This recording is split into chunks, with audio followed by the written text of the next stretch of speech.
All right, it's the final video of the weekend and probably the most anticipated one, usually the one that does the best. We're talking about the picks video for Nashville Super Speedway. Had a great Xfinity Series slate today. I'm recording this pretty late on Saturday night. Almost took down the Chrome Horn contest. Was so close. So hopefully we can get a few spots higher for tomorrow's race on Sunday and hopefully continue the success. But if you didn't play the Xfinity Series or the Truck Series, if you're just playing the Cup Series and you're coming to Nashville, you'll see it's a super speedway, but it's not a super speedway in the fact of like a Talladega or a Daytona. So keep that in mind. It's not like a stack to back type of weekend. It's 1.3 mile concrete intermediate track. We got 300 laps. It's a lot of dominator points up for grabs. So you have 75 points for laps led, 135 points for fast laps. It's pretty much a single groove racetrack on the bottom. Like we've seen all year long, it's probably going to be hard to pass. And like we've also seen with the Cup cars this year, that there is a lot of value. It's pretty rare for one driver to just get out and run away with the field. So when it comes to strategy, we really just want to try to stack as many potential lap leaders as we can, and then hopefully round them out with some good either value plays or place differential plays. So who are some of those plays? Well, this is kind of our thoughts, our opinions. If you want access to this, it's at Fast Cars FM. And then also had a comment on the Xfinity video or the truck video. Sometimes with these really tight same day, practice, qualifying, and race type of formats, or maybe just qualifying and race formats, but there's only a couple of hours in between the starting grid and the actual lock of the slate. We'll always try to get out a video for everybody but if we can't get one out, usually we'll at least post a spreadsheet over on Twitter. It's at Fast Cars FM. So if you only watch the YouTube videos and you notice that we don't always post all the time, you can hop over on Twitter, and usually we're pretty good about getting that spreadsheet out. It's tough when you got life going on and you got other stuff you want to be doing too, but we try nonetheless to get this out as much as we can. So anyways, when you look at the expensive range, Larson, Busch, Elliott, Chastain, and Hamlin,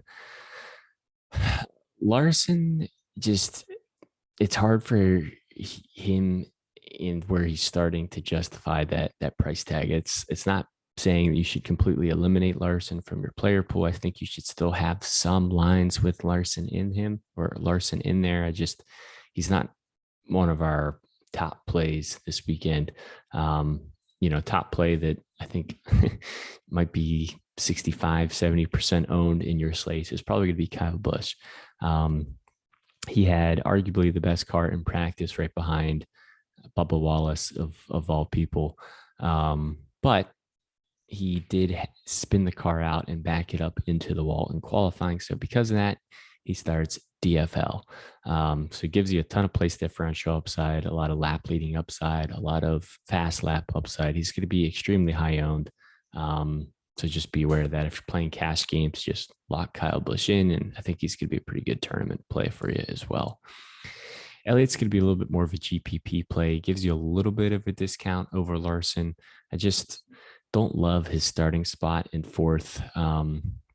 If you look at the drivers he's priced around, on average, Elliott kind of tends to be on the lower side when you average out how many fast laps and laps led he gets you on these intermediate tracks. So he's been consistent. I think he still is the points leader. So he's getting solid finishes. Just sometimes your real life performance doesn't indicate and dictate a good DFS day performance. So again, we're not going to eliminate him from our player pool, but you have to take some stances on these drivers. So anyone that's higher medium, we're going to try to either match the field or be above the field on.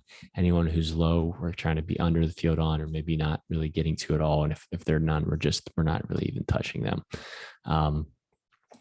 Love Chastain. Him and Kyle Busch have had the two best driver ratings at intermediate tracks this year. Those were the two drivers I highlighted in the initial kind of preview video for this weekend. And after seeing practice after seeing qualifying, my thoughts with Chastain really don't change. I think it's only a matter of time before he gets up to the front of the field and the broadcast starts talking about him and he's, contending for the lead. It's just doesn't matter what track we go to, he's always in contention. So I feel pretty good about him, hopefully earning you some dominator points today. Denny's an interesting what you do with. I think anytime you have a pole sitter, they usually get an ownership bump. So he's probably going to get a little bit higher owned than if he would start second or third or maybe even 10th or something like that. I still think he's a good play. Really like JGR as a whole this weekend. It's just, it might be a little tough to get to him if you are rostering potentially Busch and Chastain together, or Busch and Larson, or some combination of those drivers. So not against Hamlin. We'll probably come in somewhere equal to the field with him today. Byron's another interesting driver. I almost put him at high, but I kind of like going to Truex and Bell a little bit more in this range, but I don't mind Byron. He offers some place differential upside. He just kind of missed out on qualifying inside the top 10. His practice times showed that he had a top 5 car. He's just, I don't know. He's just, some of the races recently, he just hasn't necessarily got the finishes or had the on-track performance that we thought he was going to have when he's had similar numbers, practice data wise. So still like Byron quite a bit. I think we'll be a little bit over the field on Byron, but I'd much rather go to probably Truex or Bell in this range. Like Truex a lot. He had top 10. Basically, Truex and Bell almost look like identical plays. Their practice times are basically the same. Their driver ratings on the intermediate tracks are basically the same. A lot of the numbers, if you just look at the pure statistics and you don't actually look at who the driver is, it's almost apple to apple. So for me, I kind of like dropping down the Bell and saving you some salary relief if you can, but I like both Truex and Bell quite a bit this weekend. So it's a big JGR weekend for us. JGR and Chastain, I think is the way to go. Not that you shouldn't play Blaney or Logano. I think Logano is an interesting contrarian play to potentially the Denny Hamlin ownership and chalk that we'll probably see. So if you are playing a ton of Denny Hamlin, or if you're just fading, Hamlin entirely, you're looking for who that potential other lap leader might be, throw at least a line or two with Logano in there. Doesn't hurt. But for us, it's probably only going to stop there. Getting down to the 8K range, I talked about the 8K range a lot in the preview video as well, mentioning that I really like the 8K range. And for the most part, that's pretty true. Today, Reddick gives you a lot of place differential upside. He's just a little expensive, but he did have really great times in practice. So if he's able to run those practice, show that type of speed he had in practice for the race today, I think he's going to be a great play. Bowman seems a little bit too cheap, and I don't know if he's necessarily going to get a lot of ownership. I'm kind of interested to see kind of where his ownership's going to come in. A lot of his practice times and his kind of average running position at a lot of the intermediate tracks kind of falls around where he qualified. So my fear is he kind of stalls out around there, but still a Hendrick car at $8,700. It's the Ally 400. If you're playing narratives, it's his sponsor is backing this race. They have a special paint scheme for this race. Like, he's probably going to get talked about in the broadcast because of that. Not that that's going to give him any extra horsepower, or at least you would hope not. But maybe you could make that argument if you're in between him and potentially another driver. Harvick's probably just not someone I'm going to get to. They really struggled in practice. Looked like they turned it around for qualifying, but it's just hard to plug Harvick in when you can plug either Reddick, Bowman, Busch, Briscoe, even Cindric in. It's just, Harvick's just going to be hard to get to. Since we like JGR, we know the 23XI cars are very, closely aligned with JGR. So naturally, we're going to like both 23XI cars, Kurt Busch being one of them. Gives you some nice place differential upside and some finishing potential upside. Chase Briscoe looks like purely a place differential play. It's really hard for him to fall any worse than he qualifies. So basically, unless he has an issue, he's pretty much guaranteed to earn you positive place differential points. The question then becomes, how high forward can he go? If he finishes 20th, it's not necessarily going to be a good day. But if he can get up inside the top 12, top 10, then that's really when you kind of start getting those double digit place differential points in addition to the finishing potential points as well. So if he's able to do that, I think he should have a solid day. Cindric looks like a fine play. If you can afford it, I'd rather go up to Kurt Busch and Chase Briscoe there. Suarez is probably someone not going to get to, a little bit more of a GPP option. Almirola would be another GPP option, but I think he's just a tad safer than Suarez and has very similar upside. He barely missed out on the top 10 of qualifying. His practice times kind of show that he's kind of like a 10th to 12th pace car. And we've seen Almirola kind of get lucky late in races and be able to kind of move forward a handful of spots. So not going to have a ton of Almirola, but if you're looking to get aggressive and try to get a little bit different on the field, maybe take a flyer on Almirola for today. Driver I'm going to have a lot of is going to be Eric Jones.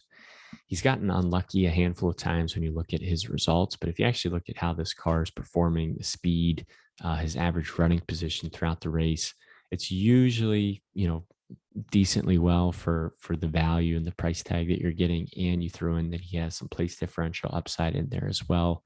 I really like the upside potential that Eric Jones has. Don't mind Stenhouse or Dillon. Stenhouse seems to run a little bit better on the steeper intermediate tracks. And then Austin Dillon just, it's crazy to see him at $7,000. You would think he would be at least a little bit higher, maybe in the 7K range, especially with the speed that Reddick is showing. He's almost, $2,000 more than Dillon is. He's just a little unpredictable. I think, I think he could move forward and finish 15th. I could also see him falling backwards and finishing 25th. It's just, he seems kind of like one of those drivers who kind of lean either way. So I'm not crazy about Dillon. Not going to get to Allmendinger, just starts too high. Keselowski hasn't shown good speed or in practice or had great qualifying times all weekend long. Now, Bubba Wallace was a little bit of a head scratcher because he put down the fastest times in practice, even beating out Kyle Busch and literally the rest of the field. And then when it came to qualifying, they just completely whiffed and, it was one of the slowest cars on the track. So if they're able to, I think it's going to be hard for them to fall any worse than what they qualified.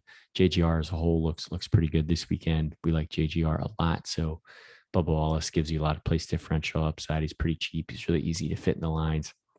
It's going to carry a lot of ownership, but I'd rather just kind of plug him in and move on from there. Not going to get the Custer. Busher, maybe. I wish he started a little bit further back. But if anyone can kind of maintain that 12th to 15th, 15th to 18th type of running position, I think Busher is capable of doing that. Haley starts a little bit too close to the front. McDowell's another driver who's been surprisingly getting good finishes despite where he qualifies.